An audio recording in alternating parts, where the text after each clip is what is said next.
Boa noite, soldados de Cristo. A paz seja com todos. Estamos aqui mais uma vez para falar de um tema muito importante a respeito de doutrinas, de vários versos de doutrinas que nós começamos a perceber em várias igrejas e ministérios, principalmente sobre restauração de casamento. Alguns ensinamentos que não parecem salutares, que ao invés de provocar um fruto pacífico de esperança, de tranquilidade naquele que aguarda em Deus, certos ensinamentos precisam ser questionados à luz da palavra do Senhor, para que toda dúvida seja dirimida, sanada, pois só a palavra de Deus pode nos mostrar o caminho da verdade. Ora, tenho visto em alguns ministérios que ensinam que a esposa ou o marido que está em seu lar buscando pela restauração não deve de forma alguma se negar a ter relações com o outro cônjuge adúltero que está no Egito do pecado, pois está escrito que a ideia deles é de que está escrito que o homem e a esposa não podem negar-se um ao outro. É interessante essa questão porque ao mesmo tempo ensina-se que não se deve ir atrás do cônjuge, o que eu concordo, e que o cônjuge que saiu tem o direito, o livre-arbítrio nesta terra, neste mundo carnal, de ficar com o que ele quiser, de fazer o que ele quiser. E quanto mais a pessoa for atrás, mais vai afastar o cônjuge, o que é verdade. Mas permitir-se estar à disposição daquele adúltero ou adúltera ao seu bel prazer, a hora que ele ou ela bem entende voltar para casa após estar sujo ou suja e lameada do pecado, de vários demônios, do adultério, da lascívia, de ter corrompido o seu corpo fazendo sexo com outras pessoas, você permitir que o seu corpo seja usado após tal pecado, ora, meu amado, será que você está obedecendo realmente a Deus? Eu acho que isso é uma forma de idolatria. Aliás, eu creio que isso é uma forma de idolatria. Quando eu quero saber onde está escrito na palavra de Deus que o cônjuge tem que tem que aceitar esse tipo de sofrimento, de humilhação, eu vou dar o exemplo das esposas porque é o que mais acontece. São as mulheres que mais lutam pela restauração do casamento. Infelizmente o número de desviados masculinos é muito maior. A esposa está em sua casa em santificação e o marido está em adultério com uma, duas, três mulheres. Então quer dizer que quando ele quiser voltar para casa e ter relações e possuir a esposa, ela não pode se negar. Ela tem que se submeter sexualmente àquele homem imundo, cheio de demônios e pombagiras no corpo, sujo de prostituição, do pecado, das várias mulheres que ele tem possuído, e se humilhar dessa forma. Ela tem que compactuar, ela tem que aceitar esse tipo de pecado. Ora, se o segundo mandamento é amar ao próximo como a si mesmo, é a pessoa que aceita esse tipo de coisa, ela está obedecendo a Deus, ela está amando a si mesma. Vamos praticar uma fé inteligente, vamos à luz da palavra de Deus, usar de sabedoria. Onde está escrito que uma mulher ou um homem tem que passar por tal humilhação, que é obrigado a passar por tal humilhação? Isso não existe. Isso causa um desgaste emocional tremendo no ser humano, enfraquecendo-lhe tanto o sentido de alto valor, autoestima, de moral e de senso, de bom senso. Pois se você agir dessa forma para de toda maneira restaurar o seu casamento, você está idolatrando o seu marido e sua esposa e não a Deus. Isso é fato. Como que você pode se permitir? É tão incoerente que, ao mesmo tempo, muitas doutrinas ensinam, o que eu concordo nessa parte, que não se deve manter contato de amizade, conversa de amizade com o cônjuge que está no pecado. Mas, ao mesmo tempo, se o cônjuge que está no pecado voltar te procurar você, mulher, para ter relações, você deve aceitar. Conversar não pode, mas ter relações, se submeter aos desejos sexuais do seu marido imundo, você pode, você deve? De forma nenhuma. Então, a base bíblica para isso. não, a base bíblica. Deus não nos chamou para sermos humilhados dessa forma. Nós sim podemos passar sofrimentos para a glória do nome do Senhor quando pregamos a palavra dele aos quatro cantos da terra, assim como fizeram os antigos cristãos, principalmente o nosso maior exemplo, o apóstolo Paulo, no Novo Testamento. Meus amados, é óbvio que se uma pessoa com espírito imundo te possuir, você está permitindo automaticamente que esse espírito imundo venha a ter posse sobre você também. Logo, a esposa, com o tempo de esposa, passa a ser amante, porque muitas vezes o marido passa mais tempo com a amante, renegando a esposa e inclusive os filhos que tem com a esposa, com a legítima esposa, dando muito pouco para a família verdadeira e tudo para a amante, e a esposa deixa de ser esposa, a amante é que se torna esposa. Onde está a fé inteligente nisso? Onde está a coerência? A palavra de Deus diz que nós não devemos ser bons demais nem pretensiosos. Quem tiver alguma dúvida, escreve no Google aí que vai achar facilmente. Não deve ser bom demais nem pretensioso, porque deveria causar a ti mesmo a calamidade. Você está causando a si mesmo a desgraça. Isso é inaceitável. Como? Você vai cultivar amor próprio se submetendo a esse tipo de humilhação. Deus não nos chamou para esse tipo de forma alguma. Logo, a esposa estaria agindo então como uma prostituta. Não importa se ela é esposa legítima, ela estará se prostituindo com o próprio marido, cedendo às paixões carnais do marido e, é claro, nunca colaborando para tirá-lo do erro.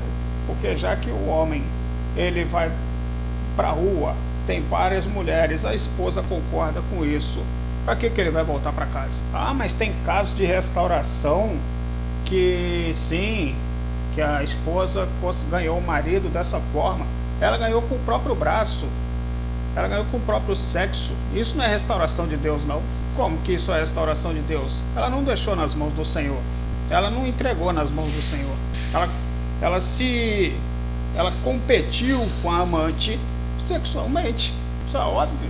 Isso não é restauração, isso é engano, isso é erro, isso é vento de doutrina. Você, cônjuge, que faz isso, que se permite ser usado dessa forma, você está tentando o Espírito Santo de Deus. E cuidado, tentar o Espírito Santo de Deus é um pecado grave, é um pecado que leva à condenação eterna, pecado sem perdão. Mas como você estava no tempo da ignorância, Deus não leva em conta. Mas agora já acabou o tempo de viver na ignorância. Outra doutrina muito estranha que eu vejo é que a mulher, isso quando eu digo a esposa, mulher, também vale para os homens que estão com suas mulheres no Egito, no pecado. Vamos lá. A mulher que tem o marido em casa não deve de forma nenhuma, ainda que ele tenha amantes, que ele não durma na sua casa, que ele não cuide mais da casa direito, dos filhos, da forma como deveria e como fazia antes. A mulher não deve pôr o seu marido para fora de casa. Deve se sujeitar a todo tipo de humilhação na frente das pessoas diante de Deus e jamais colocar o marido para fora de casa. Ora, se quando o cônjuge sai, você não deve nem manter conversa com ele para não virar amizade, então dentro de casa o cônjuge pode ficar mantendo relações com tudo que é tipo de prostituta, com tudo que é tipo de prostituição, ele pode se manter e a esposa tem que aceitar. Como que isso é restauração de casamento? Eu conheço um fato muito interessante de uma amiga minha, uma pessoa muito conhecida, que por agir dessa forma, o casamento dela continua um inferno, pois ela não tem coragem de colocar o marido para fora. E com certeza, se ela tivesse colocado o infeliz para fora, jogado ele no deserto, porque com certeza a restauração é muito mais fácil quando os cônjuges estão separados. Ela jogando-o no deserto, no pecado, como diz a palavra, o apóstolo Paulo. Agora vamos falar aqui, o apóstolo Paulo, mais uma vez, maravilhoso apóstolo Paulo. 1 Coríntios, capítulo 5, versículo 1 ao 3, o apóstolo Paulo diz o seguinte: de toda parte se ouvem comentários de que há impureza entre vós, e uma espécie de imoralidade que não se observa nem mesmo entre os pagãos, a ponto de alguém manter relações sexuais com a mulher do seu pai, e ainda estáis cheios de arrogância.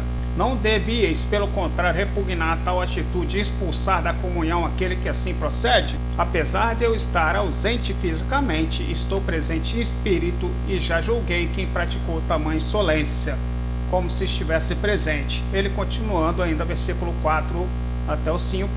Ora, quando vos reunirdes em o nome do Senhor Jesus, e eu estando convosco em espírito, diante da presença do poder de nosso Senhor Jesus, entreguem esse homem a Satanás, para que a carne dessa pessoa seja destruída, mas seu espírito seja salvo no dia do Senhor.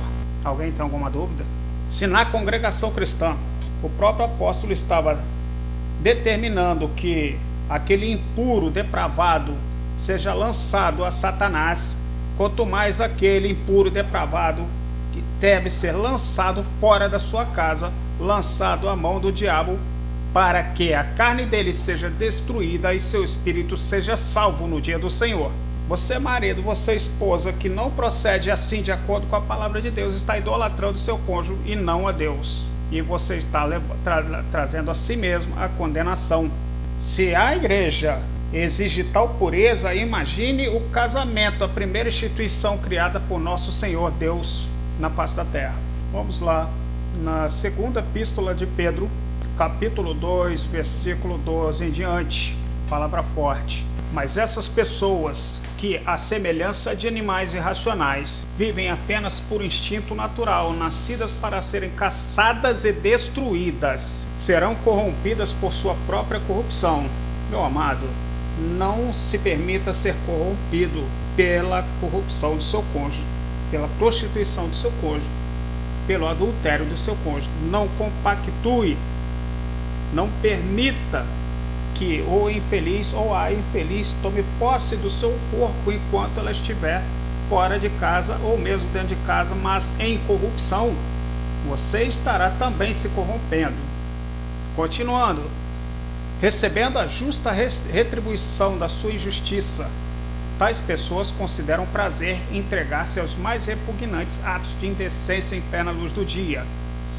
São como nódoas e manchas, regalando-se em manifestar a torpeza de suas paixões, mesmo durante as vossas festas de fraternidade.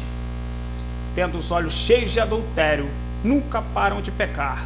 Iludem os incautos e têm o coração habituado à ganância. Malditos!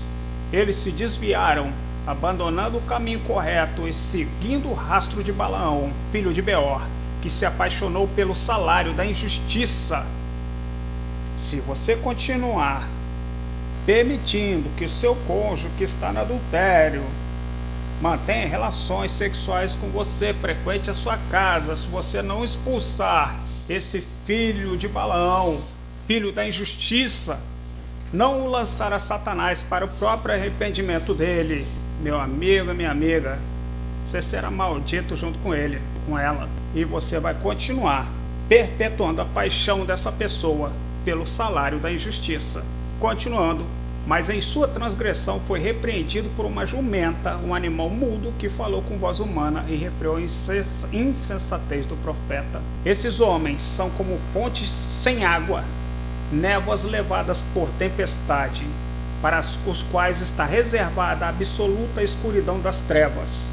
Pois, proclamando palavras arrogantes e levianas, tomados pelas paixões sensuais da carne, consegue seduzir os que estavam quase conseguindo escapar do envolvimento daqueles que jazem no erro. Meus amados, sendo assim, se depois de fugir das corrupções do mundo, continuando o versículo 20, mediante o conhecimento do Senhor e Salvador Jesus Cristo, são uma vez mais influenciados e vencidos por elas, seu último estado tornou-se ainda pior que o primeiro, porque lhes teria sido melhor não haver conhecido o caminho da justiça do que, depois de conhecê-lo, darem as costas ao santo mandamento que lhes havia concedido. E esse é um pecado contra o Espírito Santo de Deus. Aquele que tem o conhecimento total da palavra da justiça, já teve a experiência com o Espírito Santo do Senhor, teria sido melhor não conhecer a palavra. Mas dessa maneira,